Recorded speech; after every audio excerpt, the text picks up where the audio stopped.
સંવત 1916ની સાલમાં એક વખત ગામ મોડામાં સોની અજાભાઈને મંદવાર થયો ને દેહ મેલવાનો વખત થયો ત્યારે મહારાજ રથ લઈને તેડવા આવ્યા.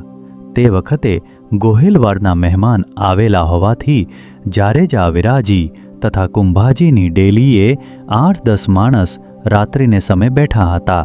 તેમણે તે રથનો ઘરેરાટ સાંભળ્યો ત્યારે સહુ વિચાર કરવા માંડ્યા, જે આ સમયે આવો રથનો ઘરેરાટ ક્યાં થયો હશે?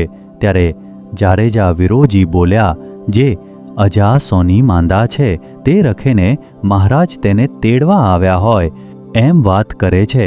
તેવામાં અજા સોનીએ દેહ મેલ્યો ને પોકરાણ પડ્યું તે સહુએ સાંભળ્યું.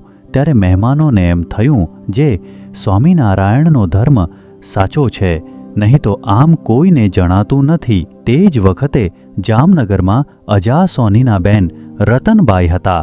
તેમને પણ મહારાજના દર્શન થયા ને જણાયું તે શ્રીજી મહારાજ મારા ભાઈને ધામમાં તેડી ગયા. ત્યારે તેને સવારે ઘરમાં સહુને વાત કરી, જે ગઈ રાત્રિએ મારા ભાઈએ દેહ મેલ્યો છે. પછી તેના સમાચાર વળતે દિવસે આવ્યા. એવી રીતે શ્રીજી મહારાજ પરચા આપીને પોતાના ભક્તોને ધામમાં તેડી જાય છે. જય સ્વામિનારાયણ. આ ચેનલનો મુખ્ય ઉદ્દેશ્ય ધર્મનો પ્રસાર કરવાનો છે તથા ભગવાન સ્વામિનારાયણની અલૌકિક લીલા અને સારા વિચારો લોકો સુધી પહોંચાડવાનો છે, જે જીવનમાં શાંતિ અને સુખ તરફ દોરી જાય છે.